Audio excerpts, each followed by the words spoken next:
자, 이제 계약의 효력 내용을 좀 볼까요? 먼저 칠판을 좀 봅시다. 자, 아까 계약의 전 과정을 고찰해 봤을 때 갑도 출연했고 을도 출연했다. 그러니까 이런 무슨 계약이 되는 거죠? 하여튼 서로 출연했다 그러면 유상계약. 그 다음에 갑이 부담하는 채무하고 을이 부담하는 채무가 이제 주고받고의 관계, 그러니까 결련성이 있다. 그럼 무슨 계약? 이건 쌍무계약이라고 그래요. 일단 그 키워드를 반대로 기억하시면 안 돼요. 하여튼 서로 출연했다. 갑도 재산을 내놨고 을도 재산을 내놨어요. 그럼 쌍무라고 말하시면 안 됩니다. 쌍무 계약이 되려면 반드시 어떤 단어가 꼭 나와야 돼요? 결련성. 자, 결련성의 뜻을 좀 파악을 해볼 텐데 먼저 이런 책으로 어딜 보냐면 272페이지 와봐요. 자, 272페이지 맨 위로 올라가시면 쌍무 계약의 의의라고 되어 있는데 찾았어요? 자, 거기를 먼저 읽어보시기 바랍니다.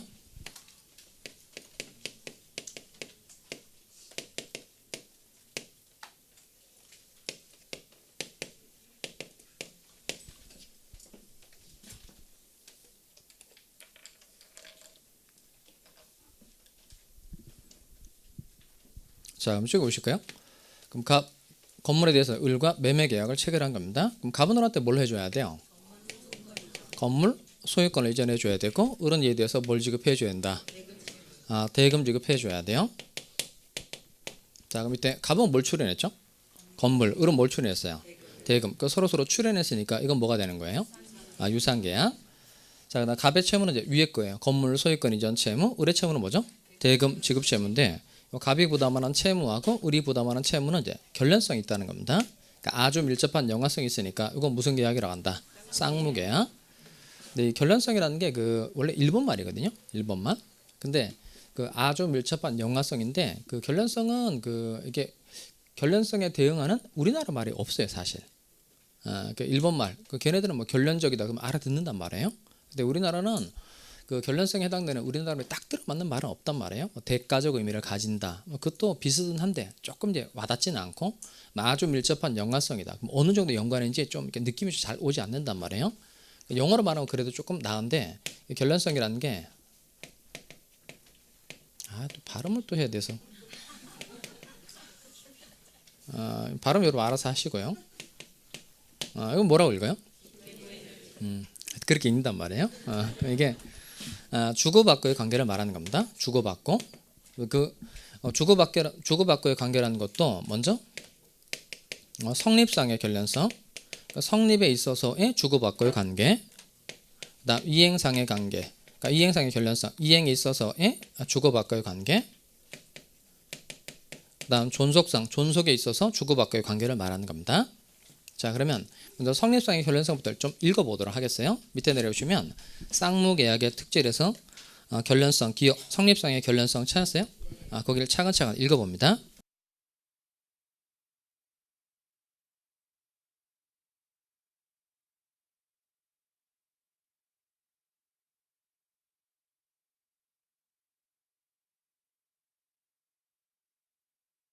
자, 이건 내용 자체는 별게 없죠. 갑의 채무가 성립해야만 을의 채무도 성립한다는 관계입니다. 그러니까 칠판 다시 올까요? 자, 갑의 건물 소유권 이전 채무가 성립해야만 을의 대금 지급 채무도 성립한다는 거예요. 그러니까 성립에 있어서 주고받고의 관계를 말하는 겁니다. 뭐에 있어서? 성립에 있어서 주고받고의 관계를 말하는 거예요. 그러면 갑의 채무가 성립해야만 을의 채무도 성립하는 관계, 이게 이제 성립상의 결련성이고, 그럼 뒤집어 말하면 갑의 의사표시가 무효 취소가 돼서 갑의 채무가 성립하지 않으면 을의 의사표시가 암만 완전 유효해도 을의 채무도 성립한다, 성립하지 않는다, 성립하지 않는다는 거예요. 그러니까 갑의 채무가 성립하기 때문에 을의 채무도 성립하는 관계라는 겁니다. 그 다음 이행상의 결련성 읽어볼까요? 이행상의 결련성, 이행에 있어서의 주고받고의 관계를 말하는 건데요. 이행상의 결련성이나 또 차근차근 읽어보세요.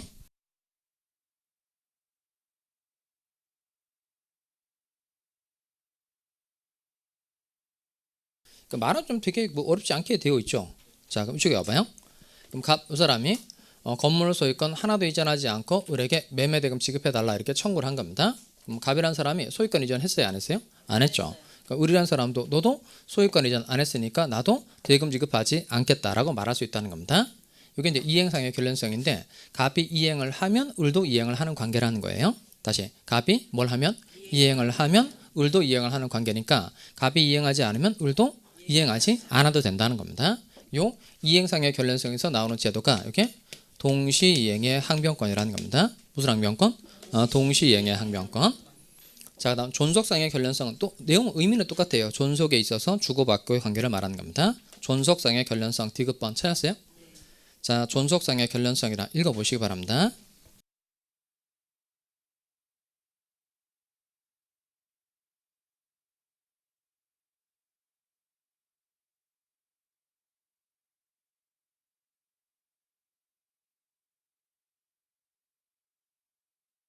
자, 이건 날짜를 좀 보셔야 되는데요. 칠판을 봅시다. 자, 1월 1일 날 매매 계약을 체결하고 3월 1일에 건물 소유권 이전하고 대금 지급하기로 정한 겁니다. 1월 1일 날 매매 계약 체결하고 3월 1일에 건물 소유권 이전 대금 지급하기로 정한 거예요. 자, 근데 문제는 뭐냐면 이게 그 존속상의 결련성은 존속에 있어서 주고받고 관계라는 겁니다. 뭐에 있어서? 존속에 있어서 주고받고의 관계를 말한다는 거예요. 그럼 내용이 지금 2월 1일에 이 동네 태풍이 불었어요. 이 동네 태풍이 불어서 갑의 건물이 완전 박살난 겁니다. 자, 그러면 그럼 태풍 불어서 건물이 완전 박살난 거예요. 그러면 지금 태풍 때문에 건물이 박살이 난 거니까 갑한테는 소유권 이전 못한 것에 대해서 갑에게는 잘못이 있어요, 없어요? 없죠. 그럼 이때 갑의 건물 소유권 이전 채무는 존속한다, 소멸한다. 소멸하는 거죠. 갑한테 잘못이 없는 거니까. 그다음 태풍 때문에 박살난 거니까 을에게도 잘못이 있어요, 없어요? 없죠. 그럼 을의 대금 지급 채무도 존속한다, 소멸한다. 소멸하죠. 그럼 갑의 채무도 소멸하고 을의 채무도 소멸하는 관계니까 이때는 요 갑이라는 사람은 결국 을한테 돈을 지급해달라고 청구할 수 있어요, 없어요? 없죠. 그럼 누가 손해보는 거예요? 갑이 손해보죠. 그럼 갑은 건물도 날려먹고 돈도 못 받으니까 갑이 위험을 부담했다 이렇게 말한다는 겁니다. 쌍무계약은 존속에 있어서도 주고받고의 관계라는 겁니다. 갑의 채무가 존속하기 때문에 을의 채무도 존속하는 관계니까 갑의 채무가 소멸하면 을의 채무도 같이 소멸한다는 거예요. 그 을의 채무가 소멸하니까 결국 갑은 을한테 대금 지급 청구할 수 있다, 없다? 없다. 그래서 이 존속성의 결련성에서 나오는 문제가 이게 위험부담이라는 겁니다. 정리하면 이거예요. 이렇게 쌍무계약에만 나오는 특이한 문제가 두 가지인데 두 가지가 뭐라고요? 동시이행의 항명권하고 위험부담. 요 동시항명권하고 위험부담은 무슨 계약에서만 나오는 거예요? 쌍무계약에서만 나오는 겁니다. 다시 무슨 계약에서만 나온다? 쌍무계약에서만 나온다는 겁니다. 자, 그럼 이제 실제 그 조문에서 좀 확인을 좀 해보도록 하겠어요. 272페이지 밑으로 내려오시면 동시이행의 항명권 찾았어요? 거기 536조 조문 있죠. 536조 1항하고 2항으로 되어 있는데 1항만 한번 읽어보겠습니다. 쌍무계약에 찾았어요? 같이 읽어보겠어요. 시작.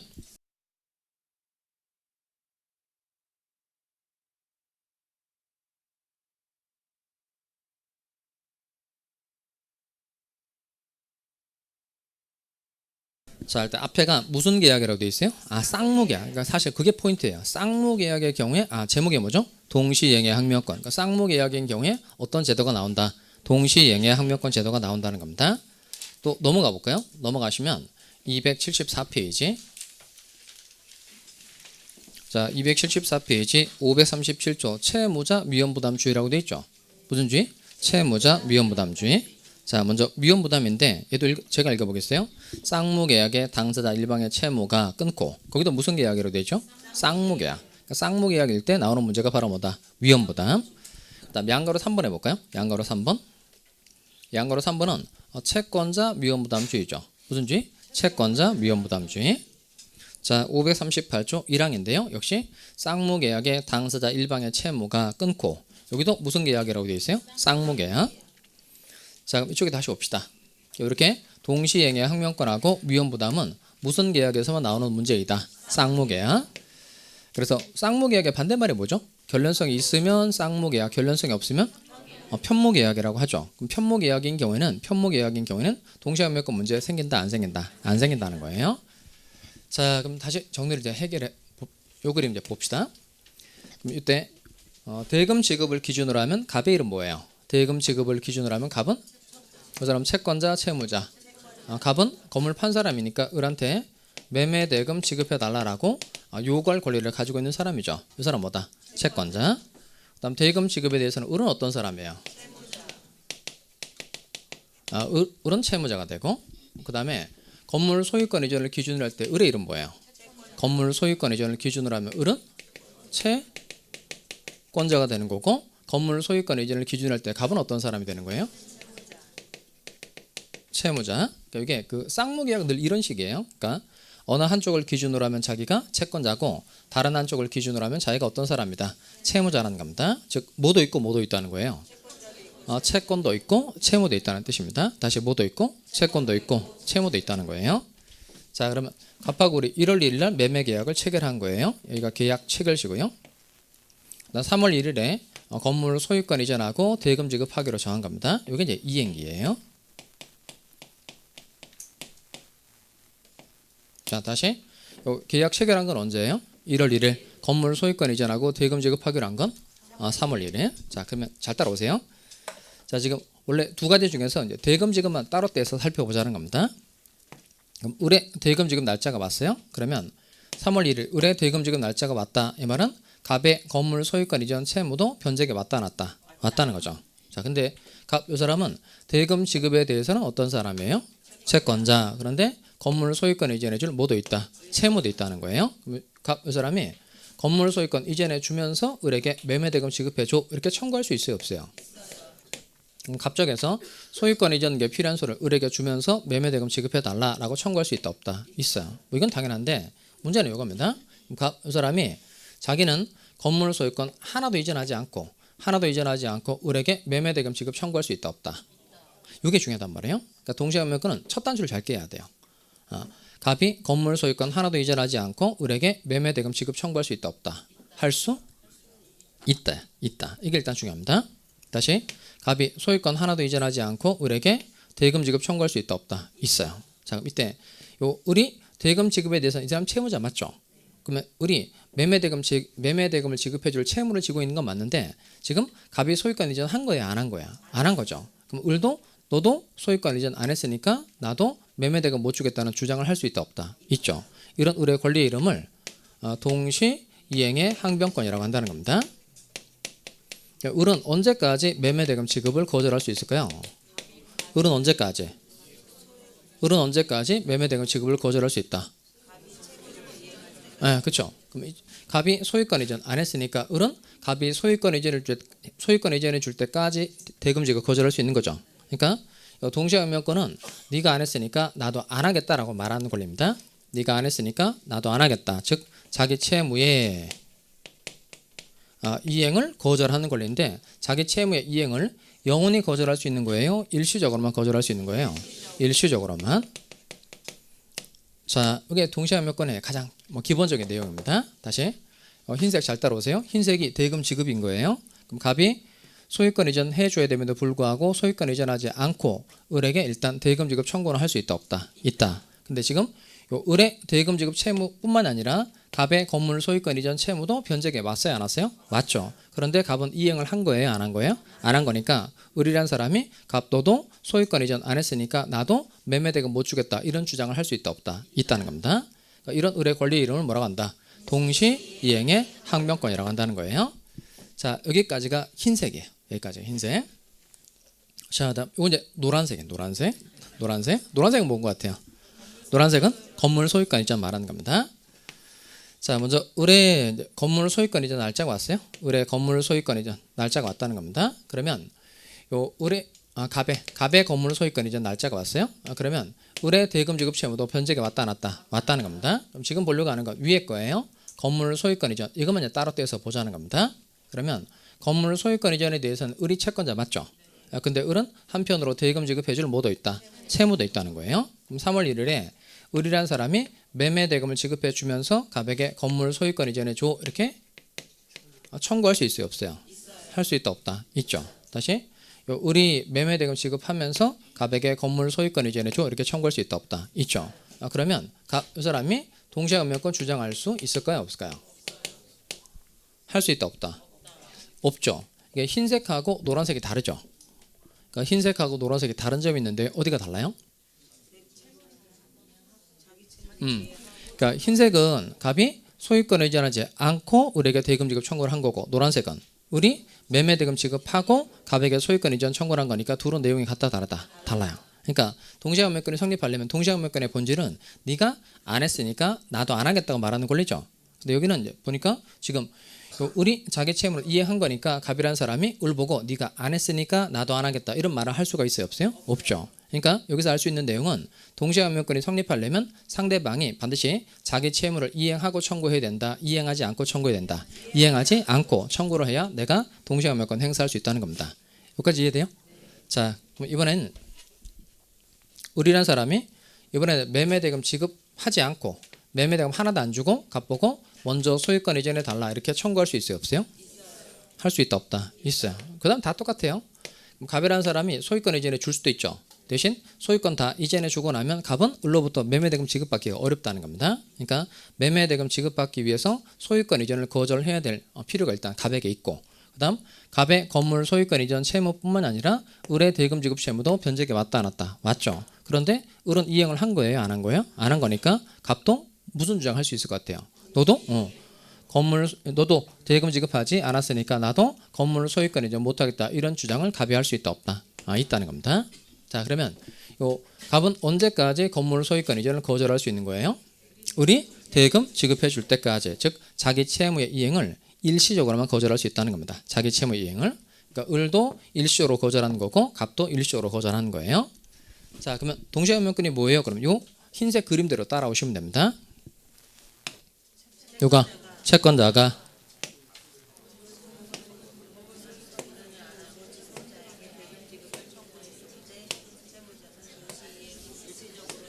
여기 따라올 수 있겠어요? 자, 다시 누가? 채권자가 건물 소유권 이전하지 않은 거잖아요. 일반적인 용어로 바꾸시면 됩니다. 채권자가 자기 채무를 이행하지 않고, 다시 채권자가 자기 채무를 이행하지 않고 누구에게? 채무자에게 이행을 청구한 경우, 다시 누가? 채권자가 자기 채무를 이행하지 않고 채무자에게 이행을 청구한 경우 누구는? 채무자는 일시적으로 자기 채무의 이행을 거절할 수 있다 이겁니다. 다시 누가? 채권자가 자기 채무를 이행하지 않고 채무자에게 이행을 청구한 경우 누구는? 채무자는 일시적으로 자기 채무의 이행을 거절할 수 있다. 자, 여기까지. 자, 이걸 좀 써봅시다. 272페이지로 가세요. 272페이지.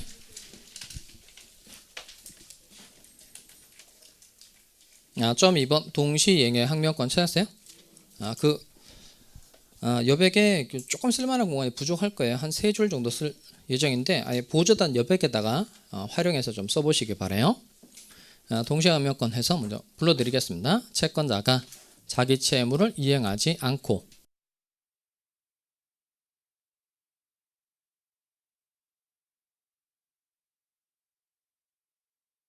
채권자가 자기 채무를 이행하지 않고 그다음 채무자에게 이행을 청구한 경우 채권자가 자기 채무를 이행하지 않고 채무자에게 이행을 청구한 경우 채무자는 일시적으로 자기 채무의 이행을 거절할 수 있는 권리. 채무자는 일시적으로 자기 채무의 이행을 거절할 수 있는 권리.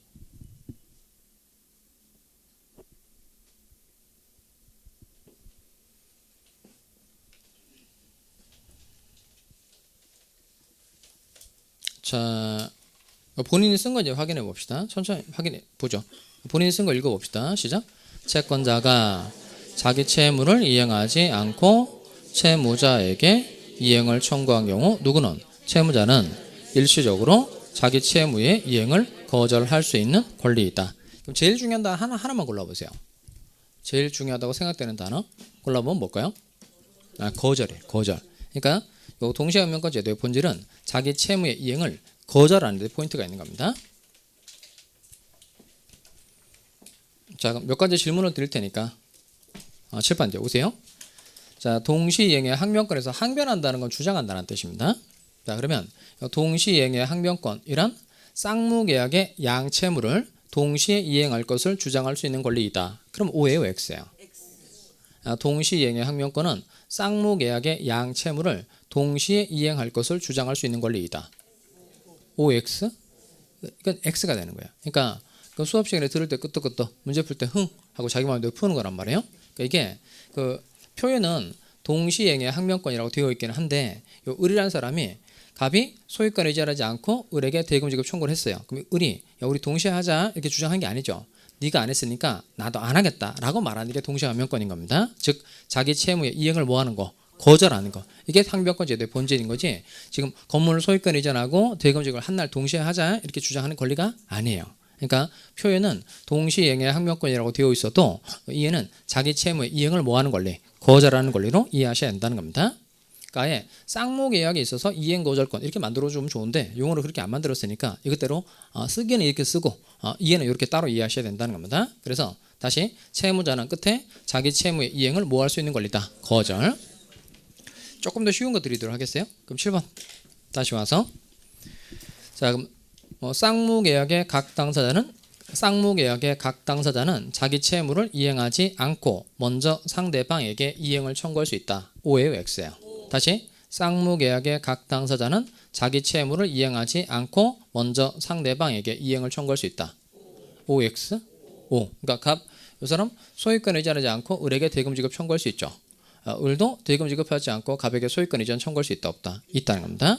이렇게 쌍무계약의 각 당사자는 서로 자기 채무를 하나도 이행하지 않고 먼저 상대방에게 이행해 달라고 청구는 할 수 있어요 없어요? 있어요. 거기에 또 의에 또 나온단 말이에요. 의를 외우면 또 문제가 많이 풀려요. 그럼 동시항명권 앞에 뭐라고 썼죠? 채권자가 자기 채무를 이행하지 않고 채무자에게 이행을 청구한 경우를 한 경우. 그러면 채권자는 자기 채무를 이행하지 않고 채무자에게 이행을 청구할 수 있다 없다? 있다는 말인 겁니다. 이해돼요?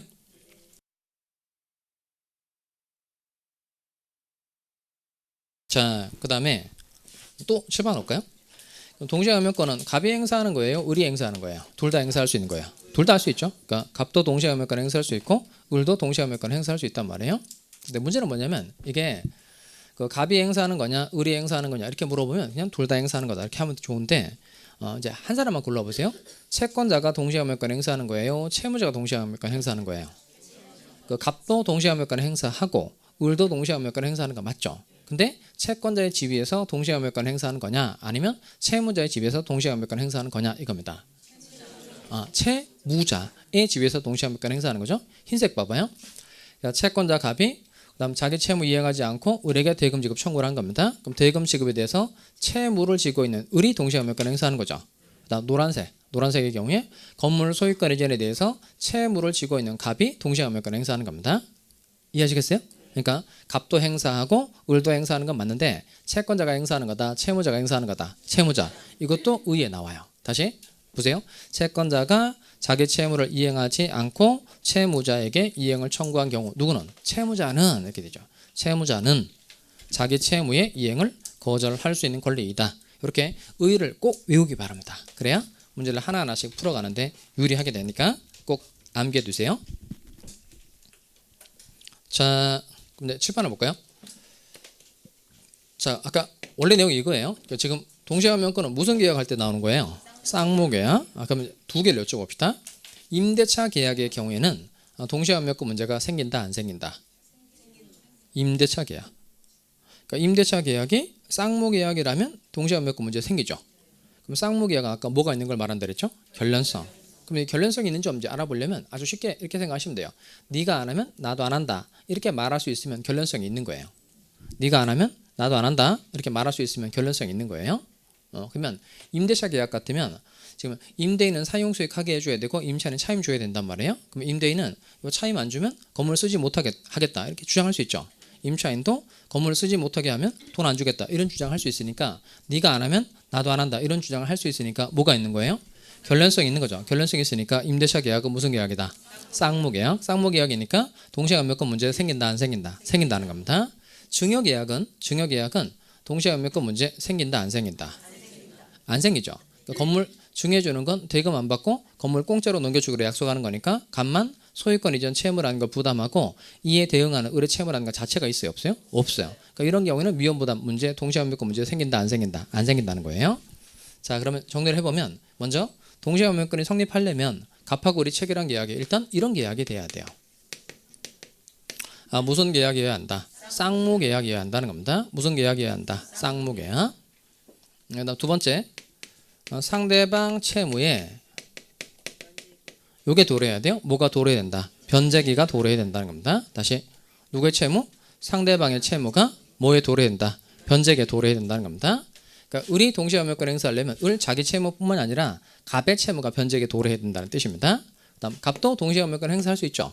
그럼 갑의 건물 소유권 이전 채무뿐만 아니라 을의 대금 지급 채무도 변제기에 도래해야 된다는 거예요. 그러니까 너의 채무도 변제기에 왔는데 네가 이행하지 않았으니까 나도 이행하지 않겠다고 말하는 게 이 제도의 본질이니까 누구의 채무가 변제기에 도래해야 된다? 상대방의 채무가 변제기에 도래해야 되고요. 그다음 상대방이 자기 채무의 이행 또는 이행 제공을 하고 청구해야 돼요? 하지 않고 청구해야 돼요? 하지 않고 청구를 해줘야 된다는 겁니다. 자, 그게 오른쪽 성립요건입니다. 오른쪽 성립요건 찾았어요? 자, 성립요건 첫 번째. 이거 반드시 외우셔야 돼요. 자, 첫 번째 무슨 계약일 것? 쌍무 계약일 것. 그 다음 두 번째 상대방 채무에 뭐가 도래할 것? 변제기가 도래할 것. 그 다음에 세 번째 누가? 상대방이 자기 채무의 이행 또는 이행 제공을 하고 청구해야 된다. 하지 않고 청구해야 된다. 하지 않고서 이행을 청구해 줘야 된다는 겁니다. 여기 세 개 외울 수 있겠어요? 자, 다시. 자, 동시업명권 7번 보시고. 동시업명권은 뜻이 뭐죠?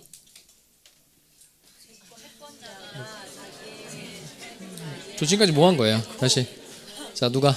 채권자가 자기 채무를 이행하지 않고 채무자에게 이행을 청구한 경우 누구는? 채무자는 일시적으로 자기 채무의 이행을 거절할 수 있는 권리이다.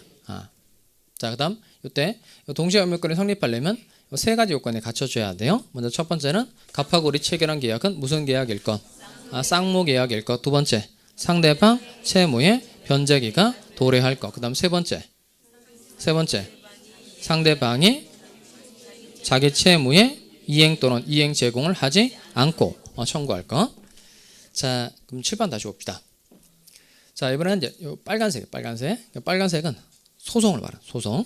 자, 그러면 갑이라는 사람이 을을 상대로 대금 지급 청구 소송을 제기한 거예요. 뭘 제기했다? 대금 지급 청구 소송. 그럼 이때 소송을 제기한 사람은 누구예요? 갑이죠. 그럼 소 제기한 갑의 이름은 뭘까요? 소를 제기한 사람은 원고 이렇게 말하고 소 제기당한 을은 뭐라 그러죠? 그 사람은 피고. 자, 요 대금 지급 청구 소송은 이제 A라는 판사에게 사건이 이제 맡겨진 겁니다. 자, 그러면 이때 내용이 요거예요. 지금 요 A라는 판사가 대금 지급 청구 소송을 이제 맡은 거예요. 그 문제는 지금 원고의 이행 청구 소송에서 이제 요 을은 일단 뭐가 있어요? 동시업명권이 있죠. 그럼 이때 요 을은 자신이 가지고 있는 동시업명권을 주장해야 판사가 고려해 줄까요? 아니면 주장하지 않아도 고려해 줄까요? 먼저 좀 따져봐야 될 건 뭐냐면 이 판사가 법에 대해서 잘 알아요, 몰라요? 잘 알죠. 그러니까 매매 계약은 쌍무 계약이고 건물 소유권 이전하고 대금 지급은 동시행하게 있다는 거 판사가 안다 모른다. 당연히 알죠. 을에게 동시행명권이 있다는 거 판사가 또 알아요, 몰라요? 알아요. 그러면 을이 동시행명권을 주장해야 판사가 고려해 주느냐, 아니면 이 사람이 전문가니까 을이 주장하지 않아도 고려해 주느냐, 이런 문제가 생긴다는 거예요. 그럼 주장해야만 고려해 줘요? 주장하지 않아도 고려해 줘요? 주장해야 돼요. 이게 재판의 본질 때문에 그래요. 재판의 본질. 그러니까 판결은 원래 원피고 너네들은 사실을 말하랍니다. 원고 피고 너네들은 판사인 나한테 사실을 말하라요. 사실을 말하라. 그러면 법을 적용해서 내가 결론을 내려주면 이게 판결입니다. 그러면 갑은 말했어요, 안 했어요? 갑은 대금 지급 청구 소송을 제기하는 소장을 이제 판사한테 법원에 제출한 거니까 갑은 말했다, 안 했다? 말한 거예요. 그 을도 말해야 돼요, 가만히 있어야 돼요? 을 말해야 되죠. 그 을은 판사 앞에 와서 뭔 말을 해야 돼요? 그러니까 자기한테 그 주장해야 되는 건 뭐냐면 그 판사한테 와서 울거나 그러면 안 돼요. 말해보세요, 이렇게 변론해 보세요. 그러면 대부분 울잖아요. 계약 체결하게 된 경위에 대해서 이렇게 우는데 그 뭘 얘기해야 되냐면 이거 얘기해야 돼요. 요걸 외우고 있다가 꼭 말해야 됩니다. 즉 갑하고 나하고 체결한 계약은 무슨 계약이다? 쌍무 계약이다. 그다음 나의 채무뿐만 아니라 갑의 채무도 변제기에 왔다. 갑의 채무도 변제기에 왔다. 그런데 갑이 자기는 하나도 이행하지 않고 나에게 대금 지급 청구를 하고 있는 거다. 요 세 가지를 주장해야 됩니다. 요 세 가지를 주장하면 이게 요건 사실이기 때문에 요건 사실을 반드시 주장해야 돼요. 그러니까 을이 동시행명령권을 주장하면 판사가 그 사실을 고려해 준다, 안 해준다? 해줘요. 그러니까 판사는 판결문으로 말하는 사람이니까 을이 동시행명령권을 주장했어요. 그러면 판사는 어떤 판결을 할까요? 이거 어차피 건물 소유권 넘어가야 되고 대금 지급이 이루어져야 되죠. 그러니까 서로 너네들 이행하라 이렇게 판결해 준다는 겁니다. 이걸 상환 이행 판결이라 그래. 상환. 서로 이행하라는 판결을 내려준다는 겁니다. 무슨 판결? 상환 이행 판결을 내려준다는 거예요. 자, 그럼 7번 다시 봅시다. 이렇게 원고의 이행 청구 소송에서 피고가 동시행명령권을 뭐하면 주장하면 법원은 어떤 판결을 한다? 상환 이행 판결을 한다는 겁니다. 갑의 대금 지급 청구 소송에서 을이 뭘 주장하면 동시행명령권을 주장하면 법원은 어떤 판결을 한다? 상환 이행 판결. 자, 그 다음에 오른쪽에 와서 위헌부담 좀 봅시다. 위헌부담 273페이지 위헌부담 찾았어요? 자, 거기는 먼저 좀 필기를 먼저 좀 하고 갈까요? 점 3번 위헌부담 땡땡 하시고 점 3번 위헌부담 땡땡. 자, 먼저 위헌부담 옆에다가 1번 쌍무계약에 있어서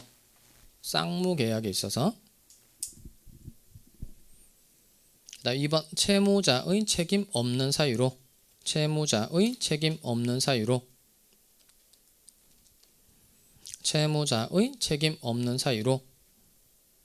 후발적 불능이 되었을 때 생기는 문제. 쌍무계약에 있어서 채무자의 책임 없는 사유로 후발적 불능이 되었을 때 생기는 문제. 후발적 불능이 되었을 때 생기는 문제. 자, 쓰셨어요? 자, 그럼 본인 쓴 거 읽어봅시다. 시작. 쌍무계약에 있어서 채무자의 책임 없는 사유로 후발적 불능이 되었을 때 생기는 문제. 이게 바로 뭐다? 이게 위헌부담 문제라는 겁니다. 자, 이걸 그 사례 가지고 좀 간단하게 좀 해보겠어요. 과거에 이제 기출됐던 내용인데 사례 보고 이런 게 위헌부담이구나. 그다음 위헌부담이 문제가 되기 위해서는 전제 조건 이 세 가지가 필요하구나. 그 정도 정리하시면 돼요.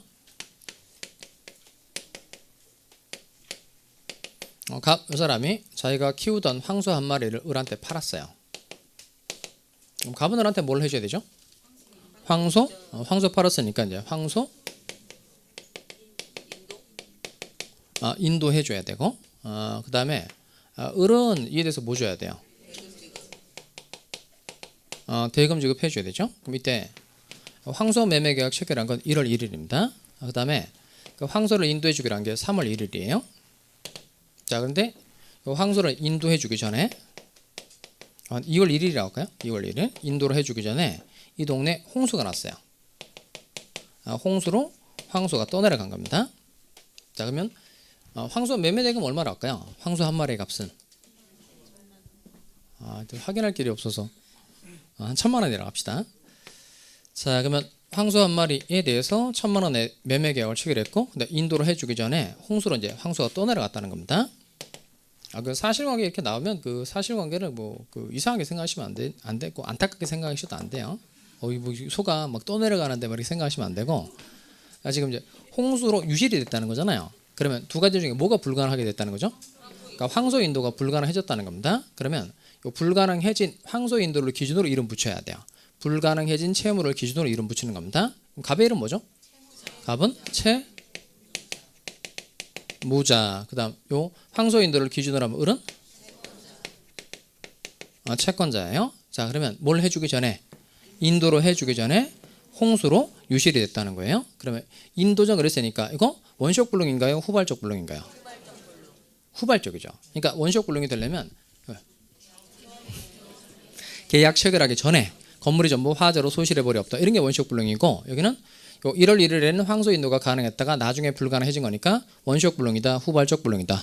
후발적 불능. 그 다음에 홍수로 유실이 됐어요. 그러니까 홍수로 유실이 됐으니까 황소 인도를 못한 것에 대해서 채무자 갑에게 귀책 사유가 있어요, 없어요? 귀책 사유 있다, 없다? 없죠. 그러니까 채무자의 책임 있는, 없는? 없는 사유로 후발적 불능이 됐다는 겁니다. 자, 그러면 요 갑의 황소 인도 채무는 존속해야 될까요? 소멸해야 될까요? 실제 이런 일이 생겼어요. 이게 존속한다 잃어버리면 이상한 결과가 되는 거죠. 그러니까 이런 일이 생겼을 때에도 갑의 황소 인도 채무가 존속한다 잃어버리면 갑부가 어떻게 하라는 뜻이죠? 근데 홍수로 그 소 떠내려가는데 그 막 잡으러 가라는 뜻이잖아요. 그러니까 갑한테 아무런 잘못이 없는 거니까 갑의 황소 인도 채무는 존속한다, 소멸한다, 소멸. 그다음 을의 대금 지급 채무도 존속하는 거예요. 을의 대금 지급 채무도 소멸하는 거예요. 이건 존속해야 되는 거예요. 아까 이쪽에 보면 그 쌍무계약의 경우에는 존속상의 결련성이 있다는 겁니다. 뭐가 있다? 존속상의 결련성. 즉 갑의 채무가 존속하기 때문에 을의 채무도 존속하는 관계니까 갑의 채무가 소멸하면 을의 채무도 같이 보여주죠. 소멸. 그럼 결국 갑은 을한테 대금 지급 청구할 수 있다 없다? 없죠. 그럼 누가 손해봐요? 갑이 손해보죠. 그럼 갑이 어떤 손해를 보죠? 그렇죠. 갑이 요 황소도 떠내려갔죠. 근데 중요한 건 뭐냐면 홍수로 그랬으니까 황소가 자기한테 아무런 잘못이 없는 사유로 떠내려갔음에도 불구하고 을한테 매매대금 지급받을 수 있다 없다? 없다는 겁니다. 그럼 결국 요 매매대금 지급받지 못하는 불이익을 위험이라고 그래요. 그러니까 위험을 채무자인 갑이 부담했다 이렇게 표현한다는 겁니다. 자 그러면 매매계약은 무슨 계약이죠? 결련성이 있으니까 무슨 계약? 쌍무계약. 그 다음에 요 홍수로 그랬으니까 이거 채무자의 책임 있는 사유다 없는 사유다? 홍수 그랬으니까 채무자의 책임 있는 없는? 없는 사유로 무슨 불능이 됐을 때 후발적 불능이 되었을 때 생기는 문제가 바로 뭐다? 위험부담이라는 겁니다. 그럼 쓴 거 다시 한번 확인해 보세요. 자 위험부담 아까 뭐 썼죠? 무슨 계약에 있어서? 쌍무계약에 있어서 그 다음 채무자의 책임 있는 없는? 없는 사유로 무슨 불능이 되었을 때 후발적 불능이 되었을 때 생기는 문제가 바로 뭐다? 이게 위험부담이라는 겁니다. 자 그럼 또 좀 내용을 좀 모아 봅시다. 자 아까 계약은 뜻이 뭐라 그랬죠? 계약.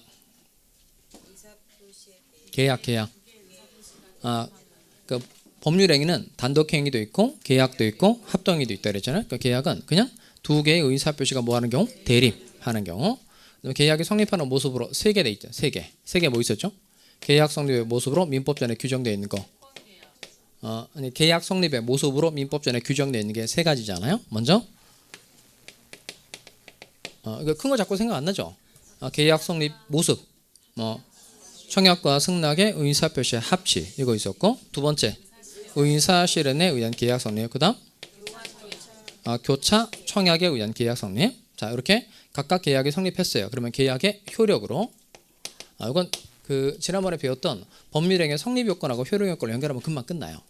그러니까 법률행위는 중요한 특징이 당사자가 뭐한 대로 의혹한 대로 법률 효과 생긴다 그랬죠.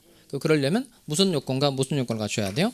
성립 요건과 효력 요건을 갖춰야 돼요. 성립 요건에 세 개 있었잖아요. 세 개가 뭐죠?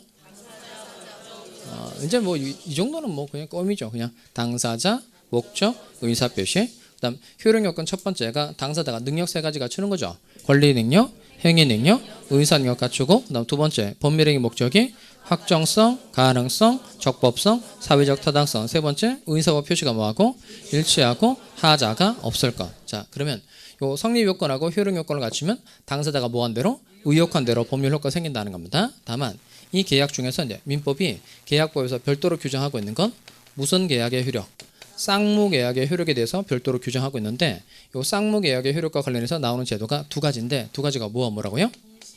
동시이행의 항명권하고 위험부담. 동시이행의 항명권하고 무슨 부담? 위험부담. 자, 이 두 가지는 무슨 계약에서만 나온다? 쌍무계약. 자, 여기까지 해두고요. 그다음 채무자 위험부담주의, 채권자 위험부담주의는 좀 쉬었다가 설명하도록 하겠습니다.